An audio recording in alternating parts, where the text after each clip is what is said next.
Hello, everyone, and welcome to the Triangles Meditation Group. Today is Monday, May 1st, 2023.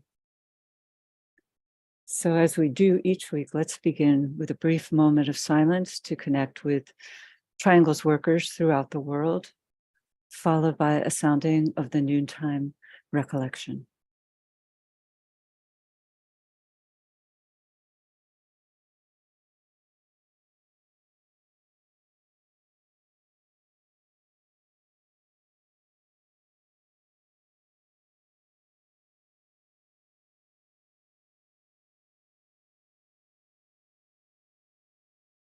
We know, O Lord of life and love, about the need.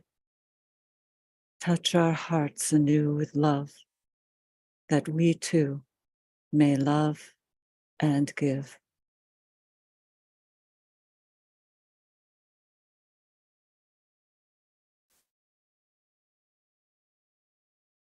So our work together in this planetary service of triangles takes on perhaps a deepened meaning as we are working now within the higher interlude period of the spiritual year, the high point of the Aries and the upcoming Taurus, followed by the culminating Gemini full moon. So we're working now within the preparatory period for Wesak, which occurs this Friday in New York at 1:34 p.m. And we're fortunate to have it this exact time meeting as part of the annual Arcane School Conference. And we invite you all to join with us. And we'll put the link in the chat box where you can find out more information about the meeting and the subsequent 2 days of the Arcane School Conference from 2 to 5 p.m., which is open to anybody who's interested. If you're able to make it to New York, that would be great. And if not, you can join in through Zoom or link up subjectively.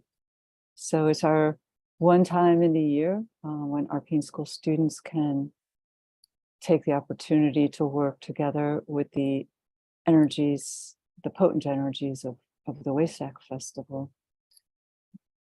And so it's a powerful opportunity. And so our work in triangles, as I said, is likewise stimulated at this time of year.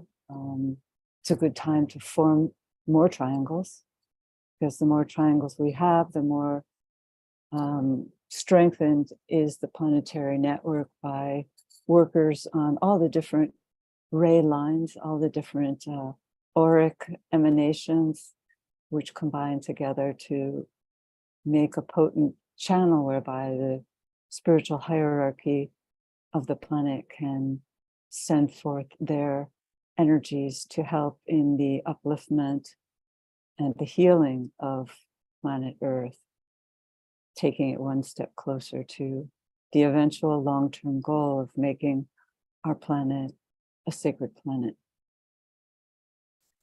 So triangles is a simple visualization technique using the power of thought and prayer to uplift and transform planetary consciousness. You link up with 2 other partners who agree to link with you every day subjectively and as a triangle of light. And then you place your triangle within the larger framework of the planetary network of triangles. And as the network is visualized, we sound the great invocation, which is a powerful world prayer that is a perfect vehicle for the release of the energies of light, love, and power that can reach out and touch all open hearts and minds.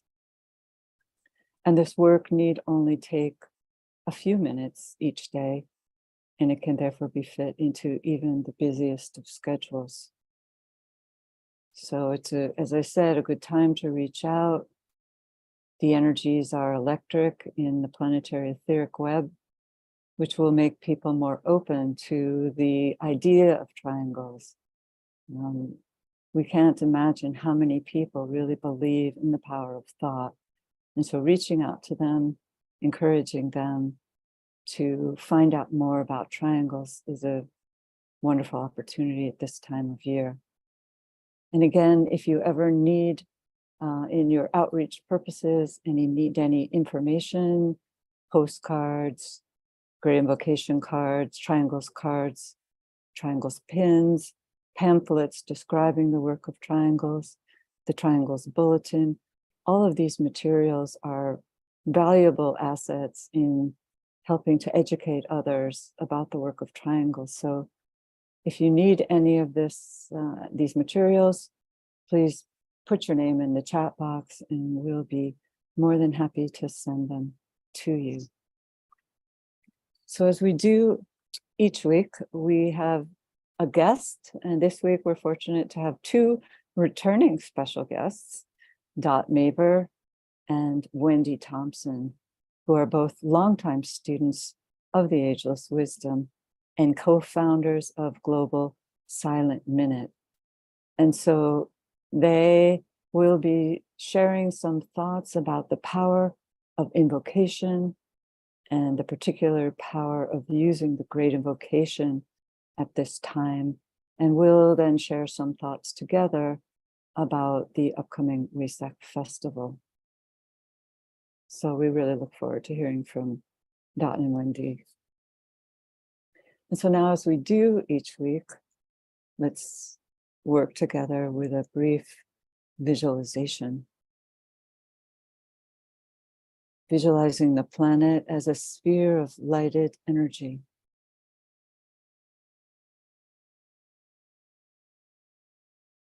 And within that sphere, we'll work now with uniting the planetary triangle, the three powerful planetary centers of the planetary head center, Shambhala, the center of the spiritual will, the heart center of the planet, the spiritual hierarchy, and the planetary throat center, the center of creative intelligence, the center of humanity.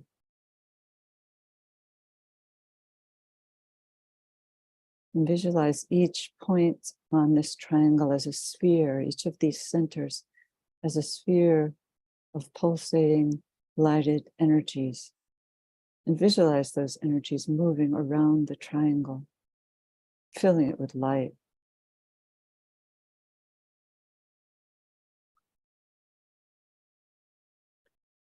And now superimposed at the center of that triangle, visualize a 5-pointed star, an indigo star, the star of the world teacher, linking east and west, past and future, radiating the energies of love, wisdom.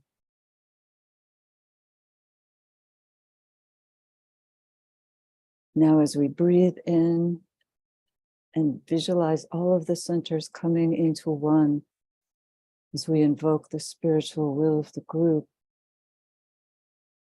and we stand now within the sphere of the new group of world servers, a sphere composed of many points of light, radiating stars of lighted energy.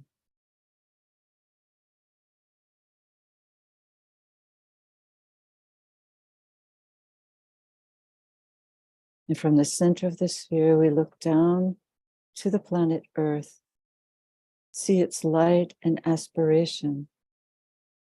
And as a group, we breathe in and visualize this light, projecting it towards the spiritual hierarchy.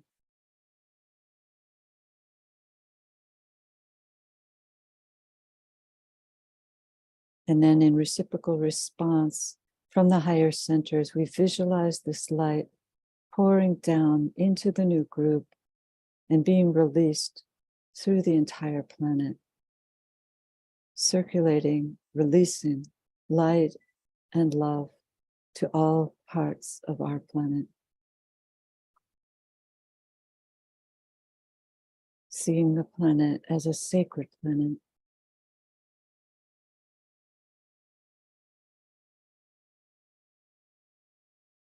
And linking again with the spiritual hierarchy, we sound the mantra, the invocation of light. Radiance are we and power. We stand forever with our hands stretched out, linking the heavens and the earth, the inner world of meaning and the subtle world of glamour. We reach into the light and bring it down to meet the need. We reach into the silent place and bring from thence the gift of understanding. Thus with the light we work and turn the darkness into day. Om.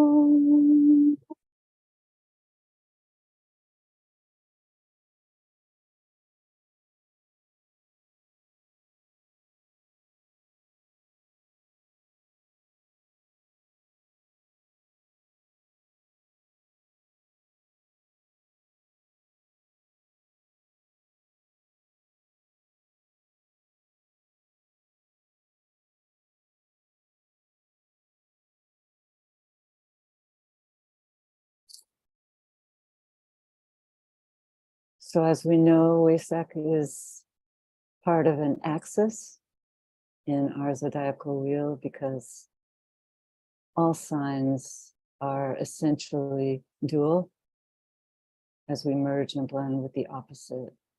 So this Wesak energy is working with the axis of Taurus and Scorpio.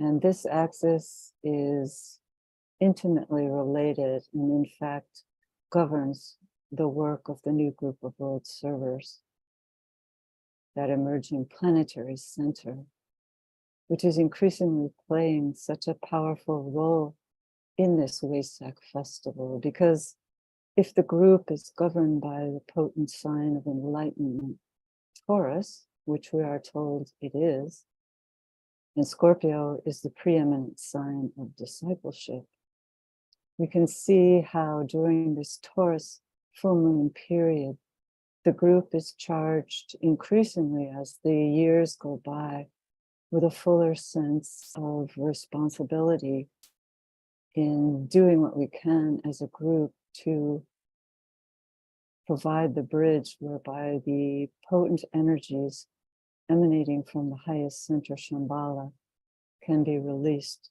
through the group. And there's a sense by some that perhaps the keynote of Taurus, of Wesak has changed. The Tibetan indicated that this would be the case as the decades went on. He said the keynote would change. He didn't say what it would change to.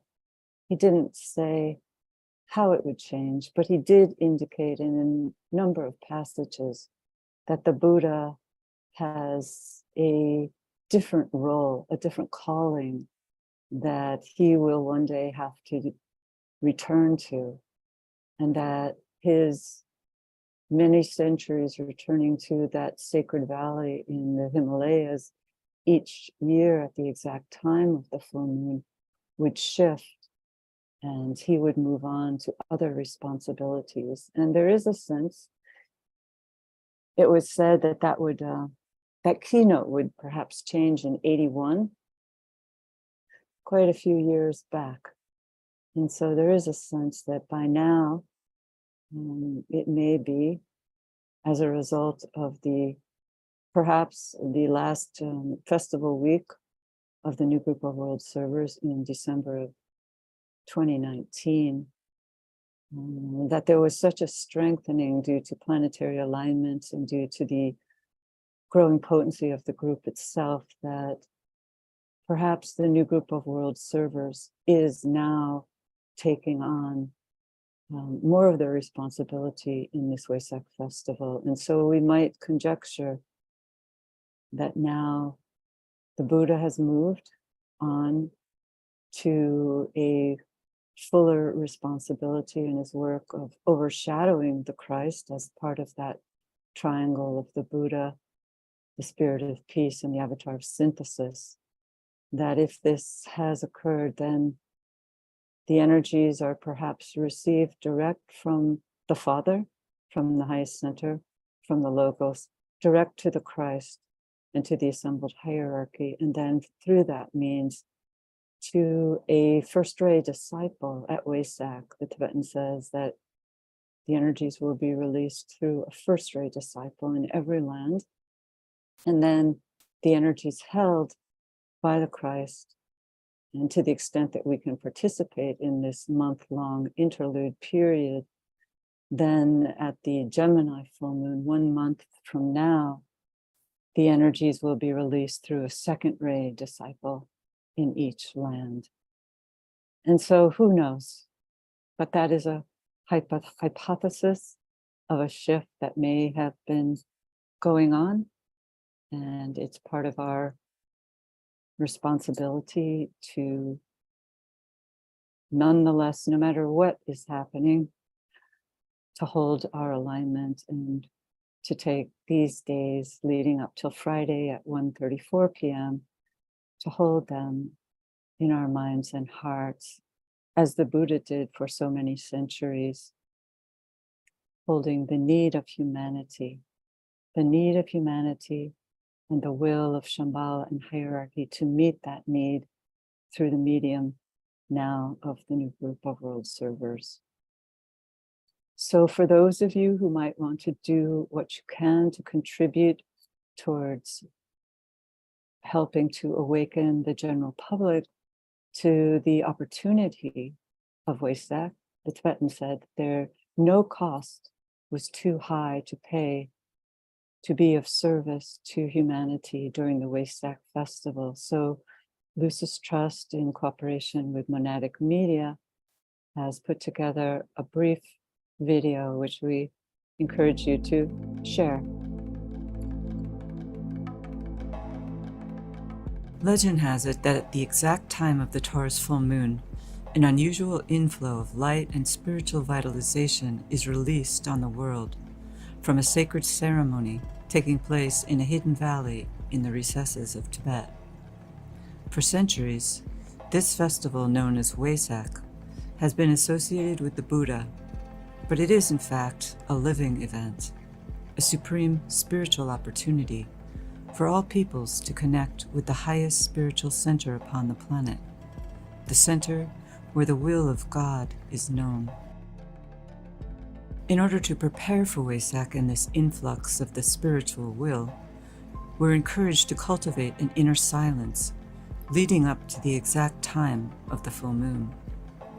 By uniting in consciousness and standing with others in silent, focused invocation, we can receive and transmit the potent forces of enlightenment into the minds and hearts of all humanity. Increasingly today, people of many different faiths and spiritual inclination are beginning to recognize the value of keeping the same holy days. This unity of effort creates a powerful pooling of spiritual resources and a united spiritual invocation, which can evoke response from those beings who guide human evolution. Called by some the spiritual hierarchy, this band of enlightened individuals stand ever as a source of light and love, inspiring and stimulating all efforts that foster human and planetary upliftment and unity. Please join us in this group service on behalf of all humanity.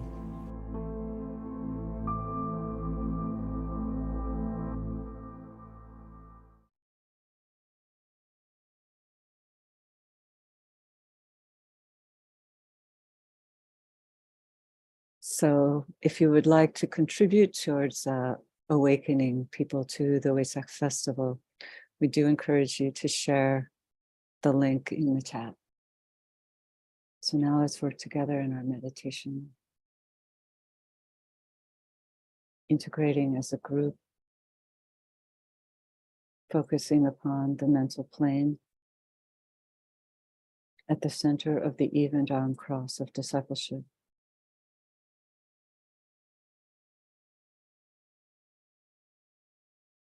Linking in thought as a soul, as a point of love and light with all people throughout the world who are working in the Triangles Meditation Group.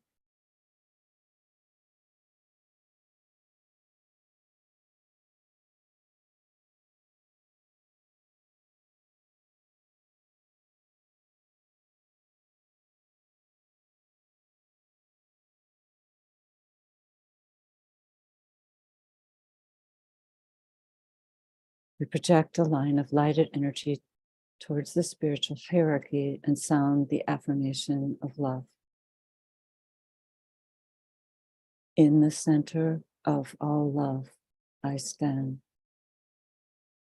From that center, I, the soul, will outward move. From that center, I, the one who serves, will work.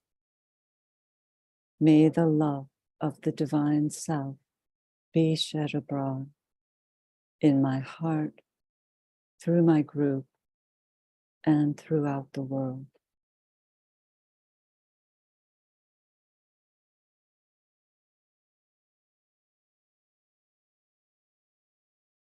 Using the creative imagination, link with two other points of light to create a triangle of light.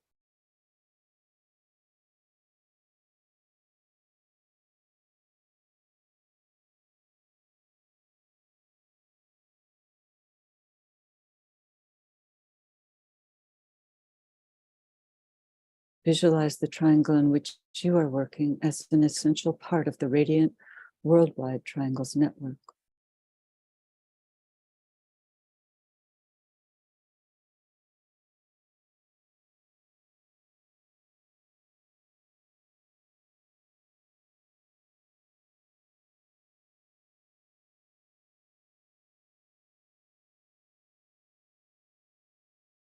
Hold the consciousness immersed within the light of the group's soul, the heart of love which underlies and infuses the network.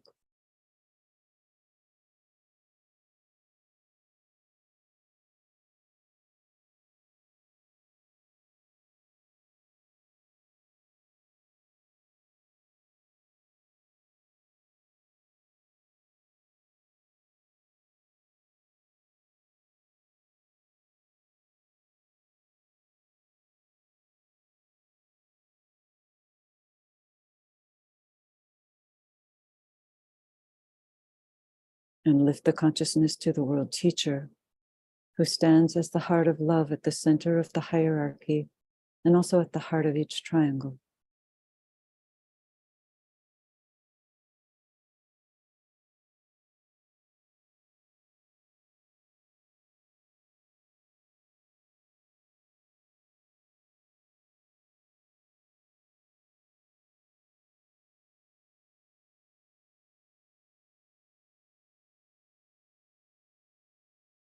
Now holding the alignment between your triangle, the group soul,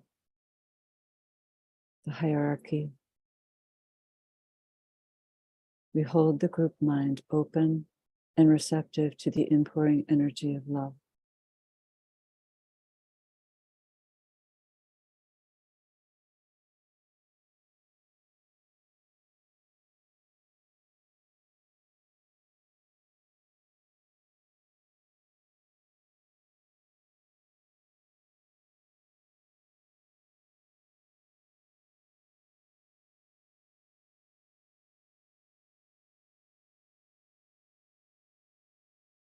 Precipitation, visualize the energies of love, light, and goodwill circulating in and around the triangle's network, from point to point and flowing out through the network into the hearts and minds of people everywhere.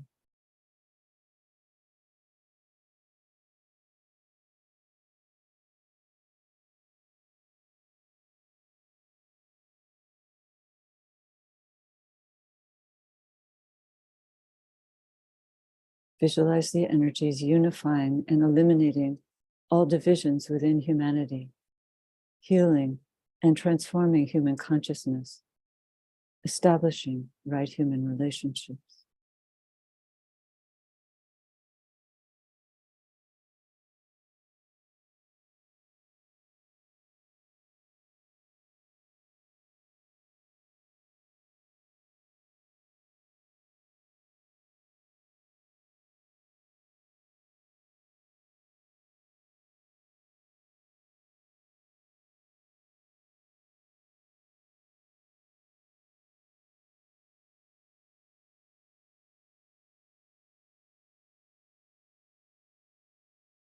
Now projecting a line of lighted energy towards the spiritual hierarchy, we sound together the mantra of unification. The sons of men are one, and I am one with them. I seek to love, not hate. I seek to serve and not exact due service. I seek to heal, not hurt. Let pain bring due reward of light and love. Let the soul control the outer form and life and all events and bring to light the love that underlies the happenings of the time. Let vision come and insight. Let the future stand revealed. Let inner union demonstrate and outer cleavages be gone. Let love prevail. Let all people love.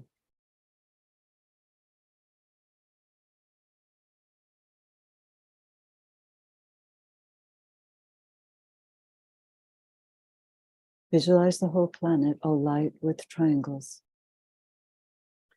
See new triangles being formed everywhere.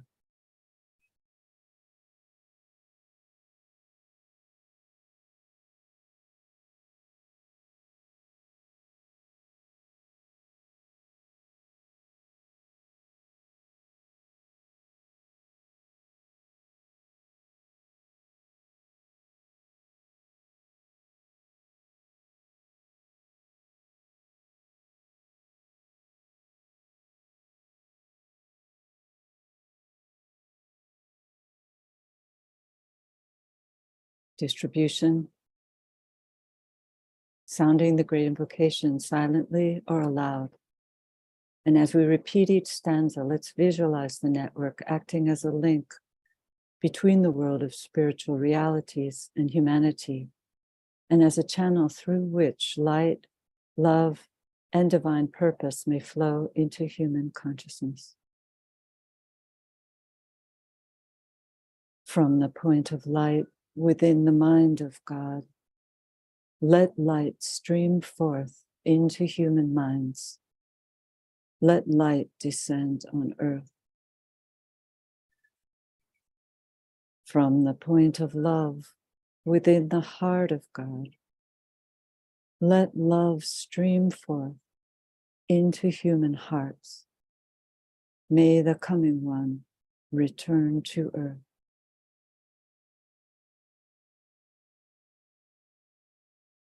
From the center where the will of God is known, let purpose guide all little human wills, the purpose which the masters know and serve.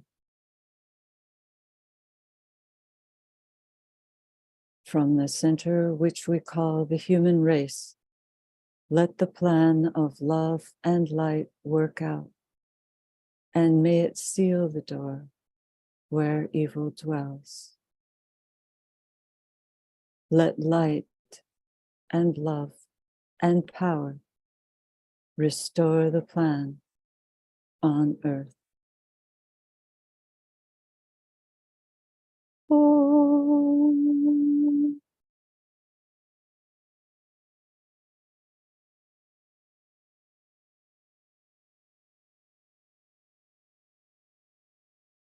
Om.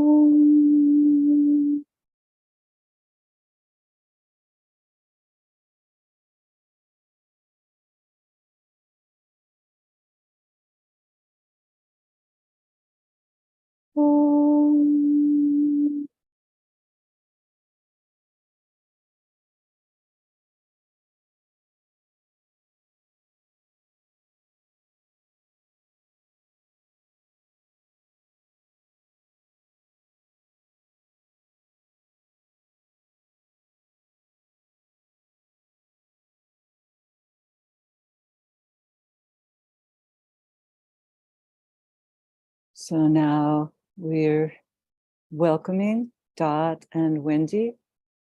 Wendy, you're going to share your screen. So there you go.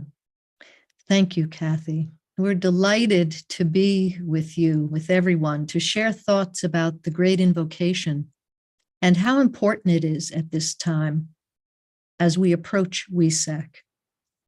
It's an intensely difficult time on the planet as we revisit so many issues humanity faced during the world wars. And while at that time evil was pushed back, the door was not fully sealed.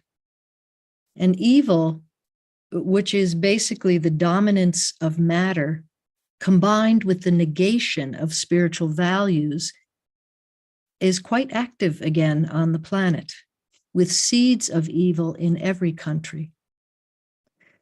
And the question we face is if it is possible to evoke at this time eternal good, calling in lives which would normally contact humanity in some far distant future, and thus hastening deepened spiritual contact in the present.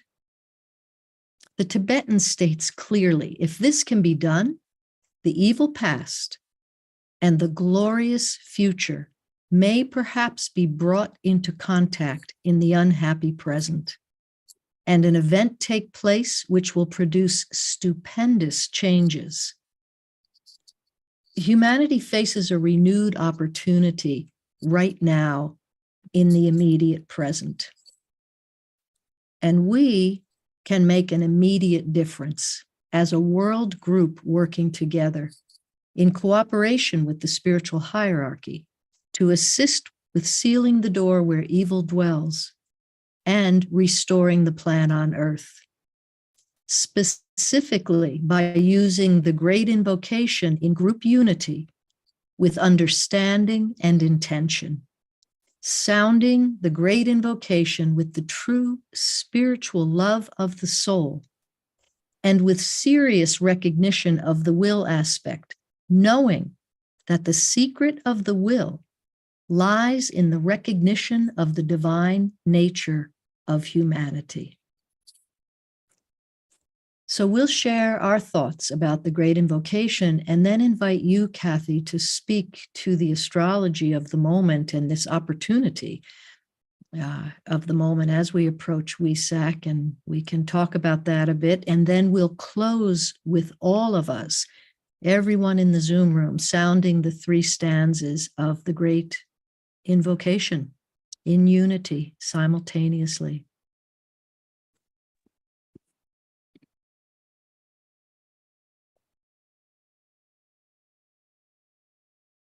So in this talk, we'll revisit the 3 stanzas of the Great Invocation.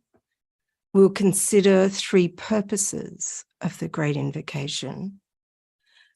And today, together as a group in the lead up to Wesak, we'll create unity in our intentional sounding of the Great Invocation from our identification within the 3 worlds, recognizing the will aspect, knowing that the secret of the will lies in the recognition of the divine nature of humanity. So the Great Invocation is a world or universal invocation that voices the destiny and plan for humanity in the Aquarian age. It is spoken of as Christ's own mantra and constitutes the new utterance for the coming 2000-year epoch. It was given out in 3 stanzas over 9 years, which included the earthly event of the second phase of the World War. So the first stanza was 1936, the second, 1940, and the third, 1945. Stanza 1 has been used ever since 1425 by the hierarchy, though the Tibetan says it's thousands of years older than that. Just imagine that, thousands of years older than that. Humanity was invited to cooperate with the hierarchy in using the Great Invocation last century, from, as we said, from 1936 onwards. The first stanza of the Great Invocation is as follows. Let the forces of light bring illumination to all mankind. Let the spirit of peace be spread abroad. May men of goodwill everywhere meet in the spirit of cooperation. May forgiveness on the part of all men be the keynote at this time. Let power attend the efforts of the great ones. So let it be, and help us to do our part. We note the first stanza of the Great Invocation mentions the spirit of peace, that mysterious and divine entity with whom Christ came into touch 2,000 odd years ago, and whose influence played through him at the time he earned the right to be called the Prince of Peace. The spirit of peace embodies and transmits the energy of peace, which is essentially the establishing of right human relations, of synthetic rapport with its resultant cooperation, of correct interplay between the three planetary centers, and of an illumined, loving understanding of the will of God as it affects humanity and works out divine intent. Just as Christ used as his vehicle of expression on earth the form of the Master Jesus, so this great extraplanetary life, the spirit of peace, can be enabled on a higher turn of the spiral to use as his vehicle of expression the form of the Christ, the Prince of Peace. Thus, stupendous energies will be stepped down through the medium of the Lord of Love and become available to the mass of humanity. We'll come back to the spirit of peace, the embodiment of this energy of peace, in a moment. But suffice it to say that the first stanza of the Great Invocation was a call to the forces of light and love through the agency of the spirit of peace. Its outstanding note was and is this deep extraplanetary peace.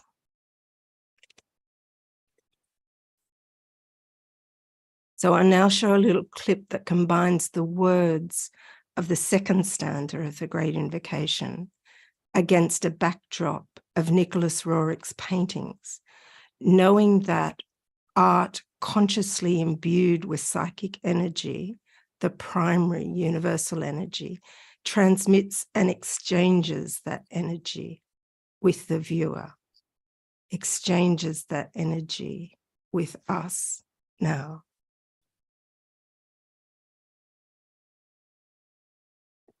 Let the lords of liberation issue forth. Let them bring succor to the sons of men. Let the rider from the secret place come forth, and coming save. Come forth, O mighty one.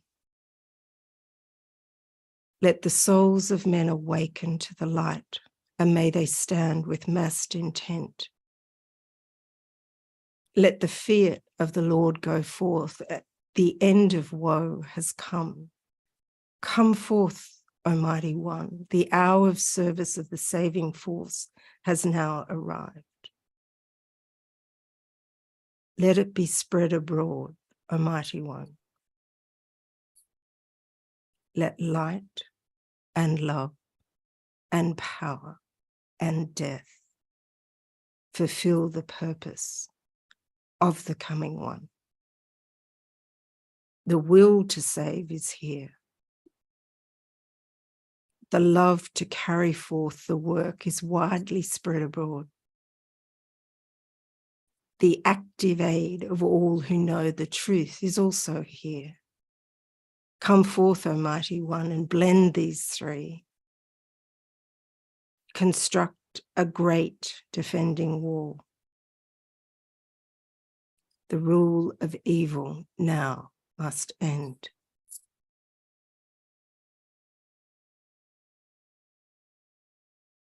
Stanza 2 of the Great Invocation invited humanity to participate in progressing our evolutionary journey through invoking the Lords of Liberation, who cannot be moved by prayer, demand, and invocation alone.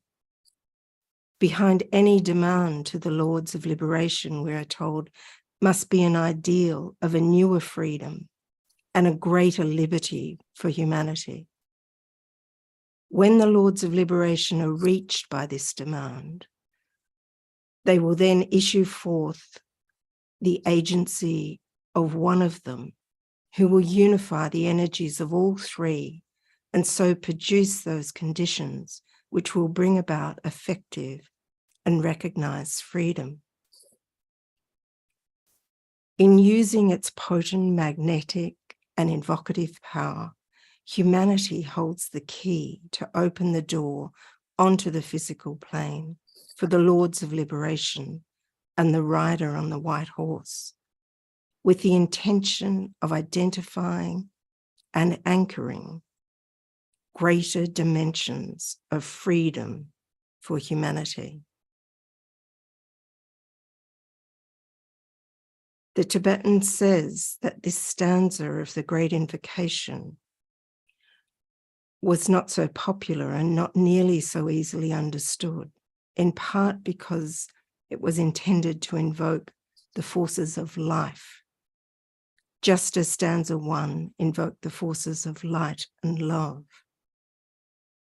It could only successfully be used by disciples, advanced thinkers, and the hierarchy itself. It was, however, given out to the public to familiarize them as far as possible with the concepts of freedom and life, and in an effort to anchor on earth a new point of focus through which life could be made to flow. The Tibetans said that stanza 3 of the Great Invocation was difficult to translate into understandable and adequate phrases. It originated from 7 very ancient word forms and translated constitutes the Christ's complete new utterance for the Aquarian age. This is the stanza that I suspect we're all familiar with, and we will be sounding once again at the end of this session. In brief, stanza 3 acknowledges the impact of the synthetic anchoring of the 3 energies of light, love, and will on earth, closing the door where evil dwells and restoring the plan on earth. Note the return of the Christ, who has never actually left the earth, has to be understood in terms of the externalization of the hierarchy and its exoteric appearance on earth. The sealing up of evil forces refers not to evil inclinations, selfish instincts, and separativeness in the hearts and minds of human beings, which we are all responsible for eliminating, but rather the reduction to impotency of the unleashed forces of evil, which took and take advantage of the world situations. As we sound the Great Invocation at the end of the session, we do so aware also of the triangle of energy substanding the Christ. In addition to the spirit of peace mentioned in the first stanza, there is also the Buddha, the avatar of synthesis, and the avatar of synthesis completing the triangle of energies behind the Christ. There may be more, however, there are three key purposes of the Great Invocation: to reorient the consciousness of humanity, to stabilize itself in spiritual being, and open the door into the new age, thus ushering in new and better conditions; to facilitate alignment and right circulatory flow between the three centers of humanity, hierarchy, and Shambhala, and to enable the achievement of beauty of the human spirit. The beauty of the human spirit sits side by side with humanity's selfishness, cruelty, and inhumanity. Whilst both pictures are true, only the one of beauty is eternal, while the latter is transient. Further, humanity's effective use of the Great Invocation sets up a direct relationship with Shambhala. When it is rightly used and the world centers are consequently consciously interrelated, then certain extra planetary energies can be called in by the ruler of Shambhala to aid in the readjustment required for the new age and its coming civilization.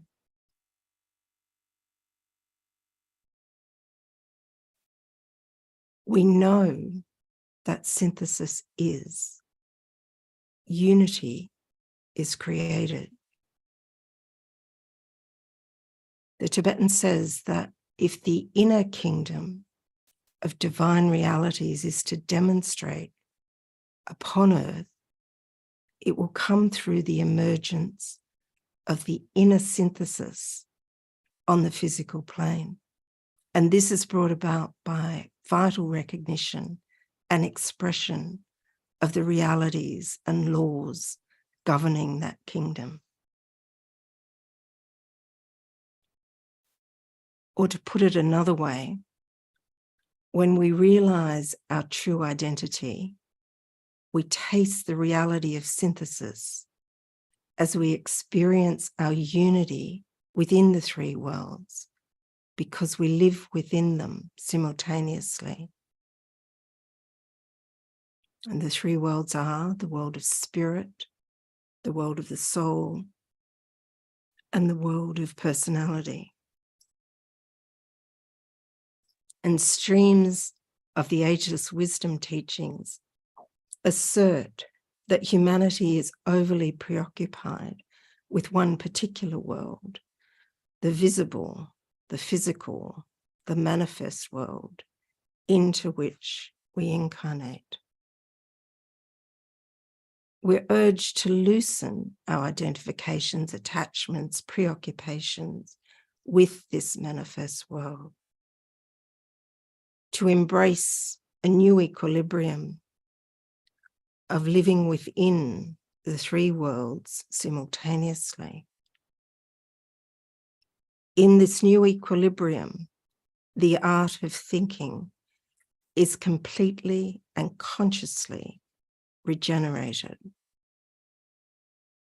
It is where we find true peace, that is, living in right relationship with self, others, and all of life.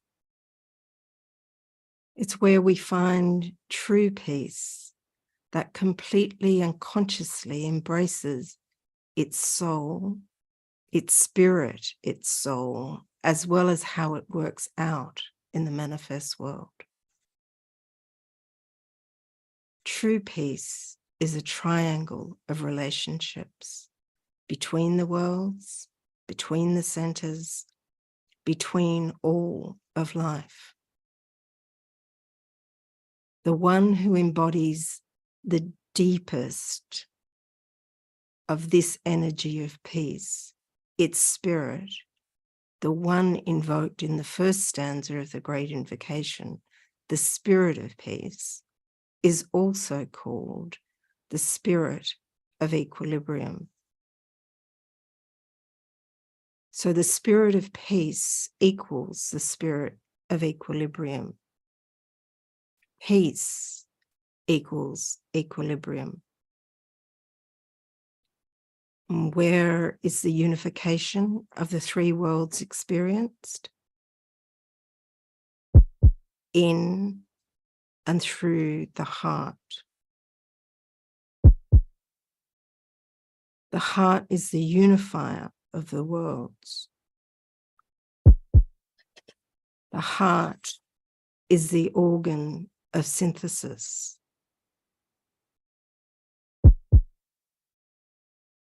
The Christ we know is referred to as the Prince of Peace. What if we think of the Christ as the Prince of Equilibrium, who is working to bring this new balance in Aquarius to the interplay between Shambhala, hierarchy, and humanity? When we sound the Christ mantra identified within the heart, where we experience the unification of the world, we experience the peace of right human relations, the peace of synthetic rapport with its resultant cooperation, the peace of correct interplay between the three planetary centers. We experience the equilibrium of right human relations, the equilibrium of synthetic rapport with its resultant cooperation, the equilibrium of correct interplay between the three planetary centers. We experience the fire or spirit of peace as transmitted by the Prince of Peace from this great extraplanetary life, the spirit of peace. As we bring this fire of peace, this dynamic equilibrium to our cooperation within the three worlds, as we reorient our consciousness to stabilize in spiritual being and thus open the door into the Aquarian age, as we facilitate alignment and right circulatory flow between the three centers of humanity, hierarchy, and Shambhala, as we recognize the eternal beauty of the human spirit, knowing that the secret of the will lies in the recognition of this divine nature of humanity. As we approach the Wesak Solar Festival, let us intentionally invoke this true recognition of our divine nature and purpose.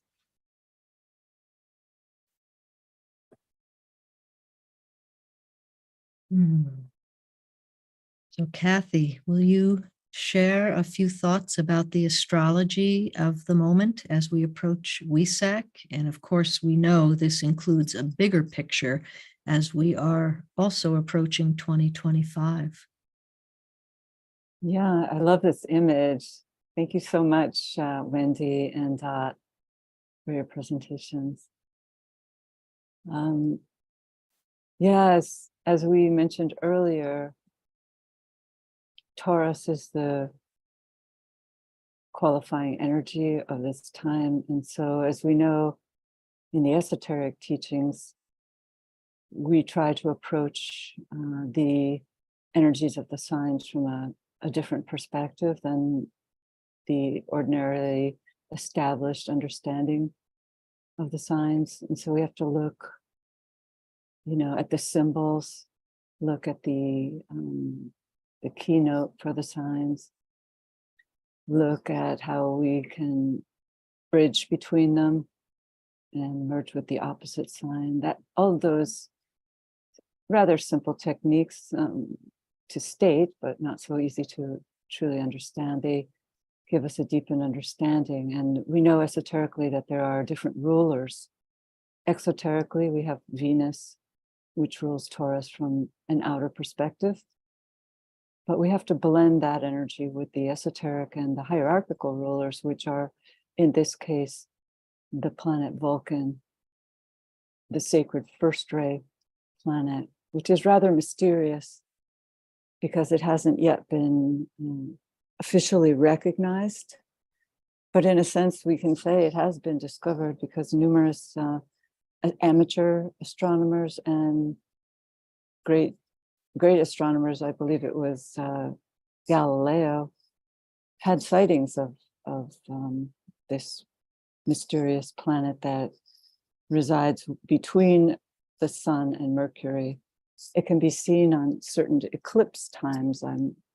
I believe that's the case. And since we are in a potent eclipse time, let's hold out the possibility that under the influence of Wesak, that our discovery will be made of this planet. And it really, when a planet is discovered, it's a recognition that humanity has unfolded a new understanding. And if we think of Vulcan as the soul itself, which the Tibetan does describe it that way in one instance, we can see how increasing numbers of the human kingdom are beginning to understand and merge with their soul. So it seems like a good time for Vulcan to be discovered.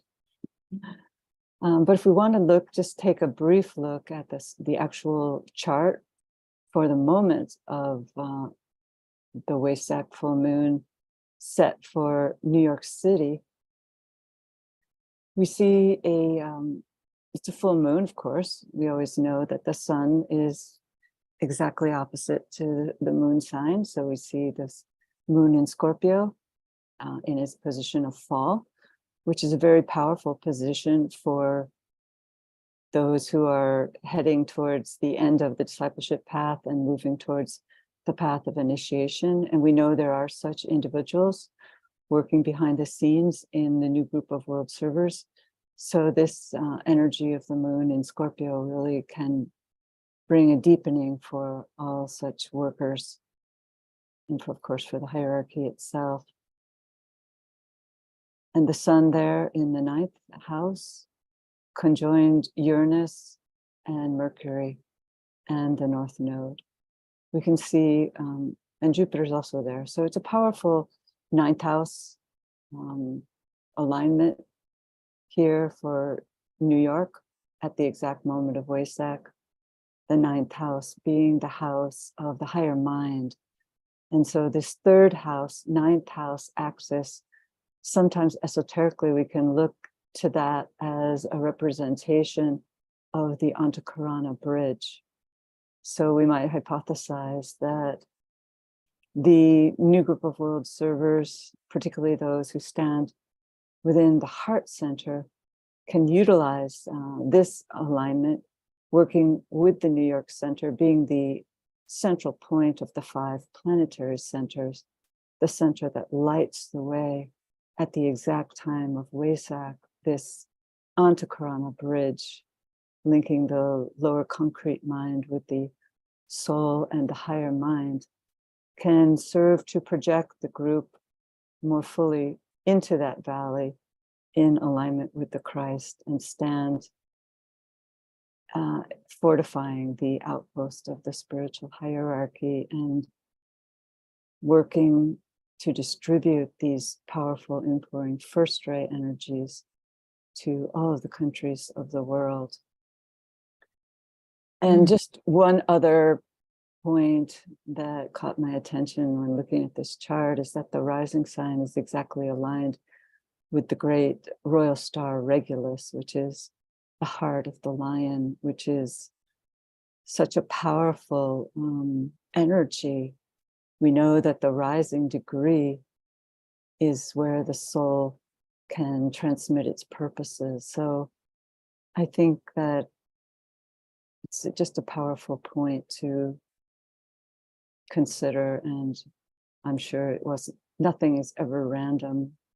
these events are all preordained, and so there has to be some real significance to Regulus being stimulated, perhaps linking this event to Leo, to the Leo festival in August, knowing that with the shifts in Wesak, I think we can see the Christ festival and the Leo festival becoming perhaps the preeminent festivals moving into the new age. And so perhaps this heart of the lion being conjoined, this ascendant here, is giving some impetus to the upcoming Leo festival. So I don't know if either of you have anything you'd like to share in relation to the astrology of the moment. That's beautiful and powerful, Kathy, as always. Appreciate your insights always. And so as we spoke, the three of us the other day too, it seemed obvious then that there's a link to Sirius with this Wesak, and that seems so powerful as we think about freedom and liberation and what's happening on the planet right now. Yeah, because as you know, the Leo festival is increasingly known as the Sirius festival of Sirius. And the Tibetan does indicate in a not too veiled passage that likewise the Gemini festival is also overshadowed by the great star Sirius. So yeah, it does seem that the Christ will work powerfully with those energies, and with this, of course, this Wesak and this particularly auspicious rising sun here. Yeah, beautiful. So I'll just read what Isabel put in the chat before we come to a close, sounding together the three stanzas. She says, Regulus, the lawgiver, the law from Sirius. Thank you, Kathy, for these insights on the chart of Wesak. The heart stands wide open. The mind receives and distributes into action. Yeah, that's beautiful.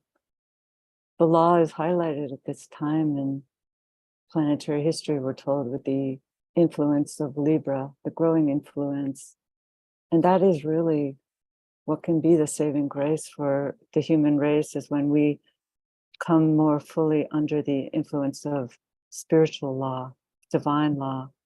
And we'll be highlighting one of the laws of the soul at our upcoming Arcane School conference this weekend, the law of sacrifice.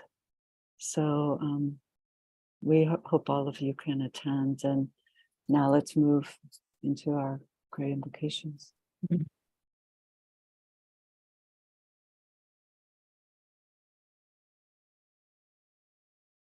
Okay, and as we do this, we sound the stanzas of the great invocations as a demand, not a prayer, with clarity, understanding, and intention. We sound them with a recognition of the right circulatory flow between Shambhala, hierarchy, and humanity, and from our true divine identity, inclusive of spirit, soul, and personality, and with true spiritual love and recognition of the will aspect, knowing that the secret of the will lies in the recognition of the divine nature of humanity. And Wendy, I think it's best if one person sounds these invocations, and we'll all link with you in order to keep the sound audible for all. So I'm going to mute myself. Thanks. Stanza 1. Let the forces of light bring illumination to all mankind. Let the spirit of peace be spread abroad. May men of goodwill everywhere meet in the spirit of cooperation.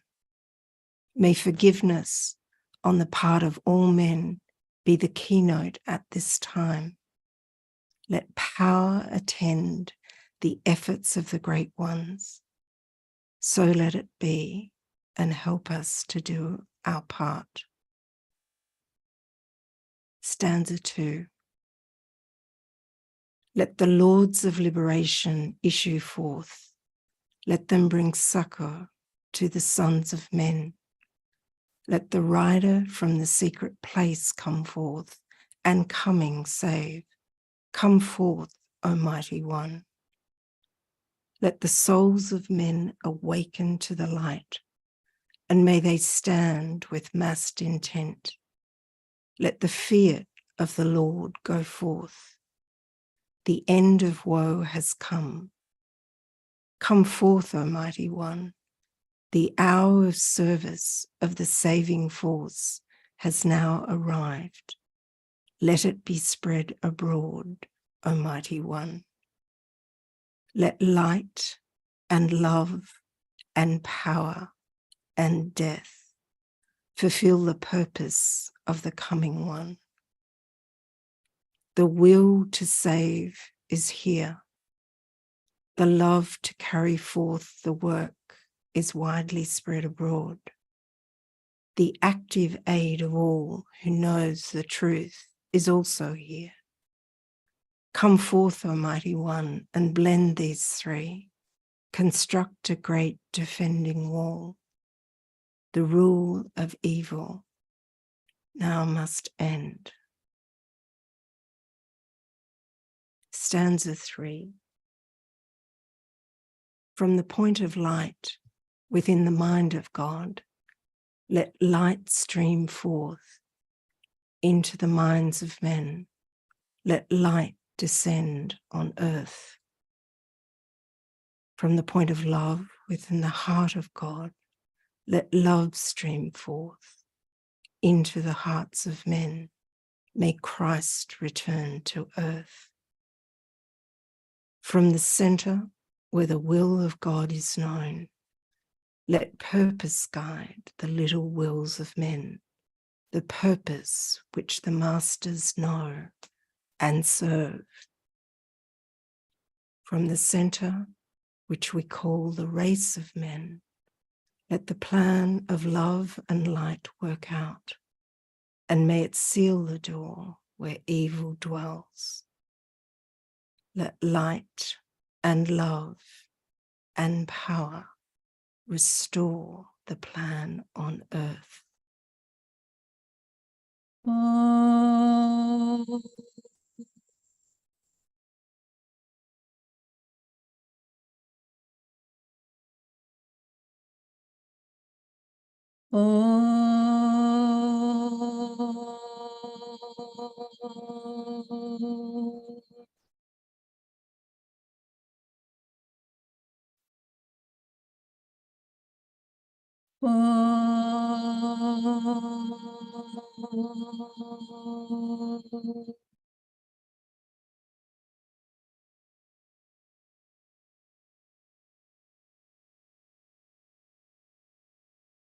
Thank you so much, Dot and Wendy. And thank all of you for your focused attention. And let's work together preparing for the upcoming festival. Thank you.